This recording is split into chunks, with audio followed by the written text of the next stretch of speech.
Welcome to Daily Overdose. 95% of our decisions are made by how you feel in the moment. And that is the problem. Do you feel like getting up? No. Do you feel like making that cold call? No, you don't. Do you feel like doing that third set of reps? No, you don't. We make decisions based on our feelings, and that is robbing you of joy and opportunity. So the core difference in people is, how do you produce certainty when the world isn't giving it to you?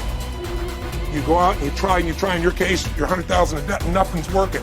How do you keep yourself going? The way you did it, the way I did it, the way you're doing it, we may not have done it consciously, is we didn't change our potential, that was there. And it wasn't even taking more action. Taking more action with a belief it's not going to work, it's not going to change anything. We got results in our head that made us feel certain as if it had already happened. I need you to evaluate yourself and ask yourself the question, how are you wired? When you have a trial or a tribulation, how are you wired? When you hear the word no, does it break you? I'm wired differently. I get excited about no. I love no. I love it. It turns me on. No, Eric, I'll be back. I'll be back. I'll be stronger when I come back. If you get yourself in a state of certainty that this is going to work, I'm going to find a way, and if this doesn't work, I will make the way, then you tap a lot more potential. And when you're certain in your potential, you take massive action. When you take massive action, you really believe in something, you get great results. When you get great results, your brain goes, see, I told you I was a stud. I told you this thing would work out. Now you're even stronger. You tap more potential, take greater action, greater results. Sometimes you just have to move, do something, learn something new. Write down what you need to do in order to make a better life for yourself. And be brave enough to do those things. When you go out there, I need you to have that dog. When you get out there, I need you kill or be killed when you get out there. We ain't playing no more. We ain't taking no prisoners no more. When you get out there, whatever you can get, go get it. Because they gonna get it before you get it. And they ain't gonna give it to you. So you go out there and get what's yours. And that moment that you finally begin to break through and build something extraordinary, in that moment, the realization is that it was always you trying to figure out how to become the best version of yourself and ask one simple question: how extraordinary can I become? What am I capable of? What are my limits? How far can I push myself in this time that I have on this earth? Exactly how much of my potential can I wring out of myself? How much can I become capable of? How far can I push myself? What can I build? How can I change this world? But all by doing one simple thing: pushing myself to get better every day. And as Napoleon Hill said, strength and growth come only through continuous effort and struggle. One of my first mentors said that we're the only creature on the planet that's totally disoriented in our environment. He said all the other little creatures are completely at home in their environment, but they operate with instinct. You see, it's perfect. We have been gifted with higher faculties. We have the ability to create our own environment, but we've got to understand ourselves. We don't have a soul, we are a soul. We are living in a physical body corresponding with the material universe. Now we have to understand this, and if we don't understand it, we're not going to make it. And we've got to understand, like I can look at your body, I can tell you all kinds of things about you. You are dominantly a left brain person. You got a little bit of right brain, enough to really, you got a quiet, sensitive side to you. It's a little shy side, but that's very small. So it's not many people would see it. You have a tendency with things, if they hurt your feelings, you'll have a tendency to hold it inside. You want to start releasing it, or you're going to have stomach problems. Now I can tell that by looking at your body, But and he's right, by the way. Yeah, but there's so much about ourselves we never learn.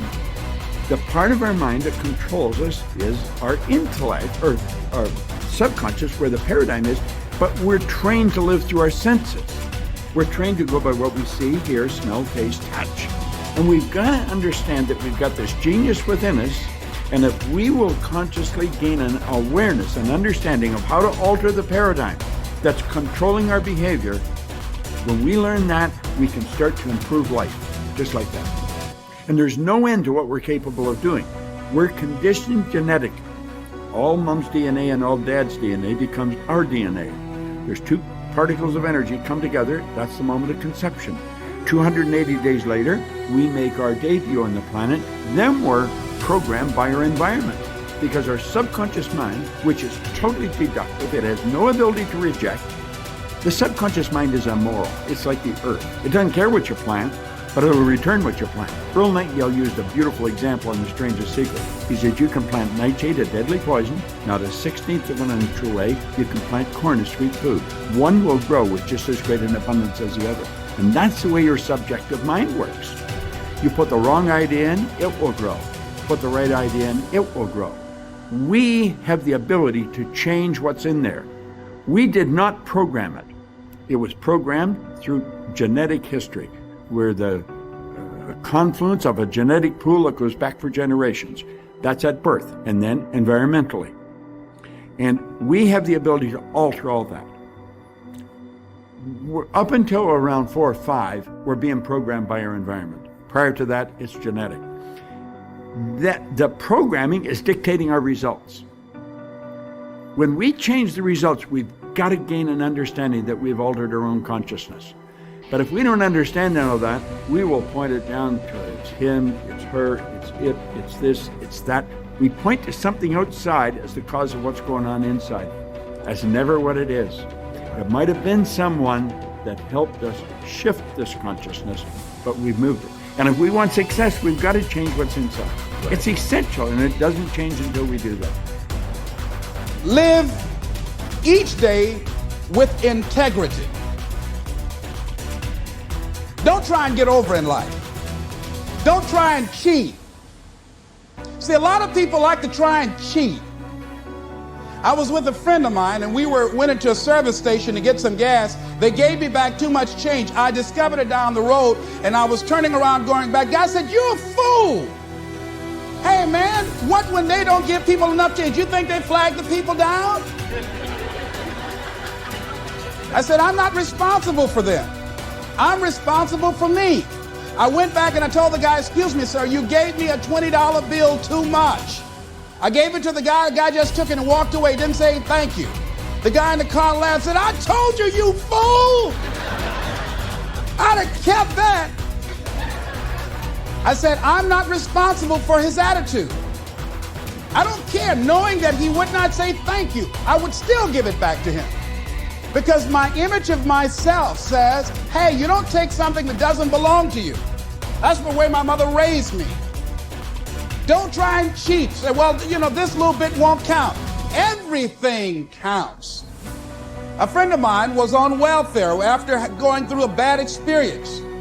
Someone, I think she and her husband became ill. They couldn't work for a while, and they went on welfare. After they both became physically well, he said, look here, we don't ever have to go back to work. We're making more money on welfare than we made when we were working, with all the Medicaid benefits and all of the food stamps and everything. She said, no. She said, we are not going to accept the checks anymore. He said, I'm not going to work. Now, you can go to work if you want to. She went down to the welfare department and said, don't send any more checks to my house. Lady said, excuse me? She said, now, I've been working here 25 years. No one has ever come in here and said, don't send any more checks in.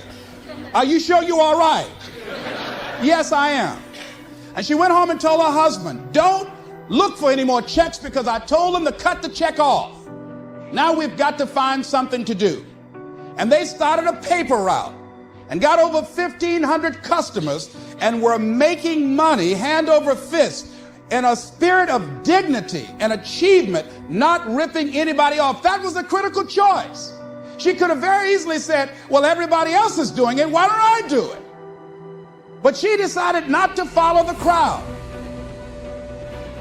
I like what Whitaker said, what you think about me is none of my spiritual business.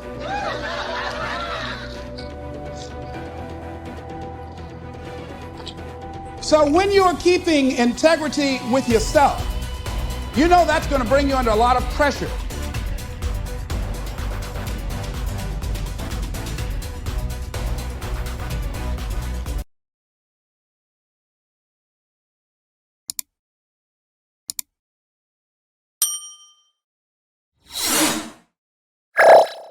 Thank you for watching our videos.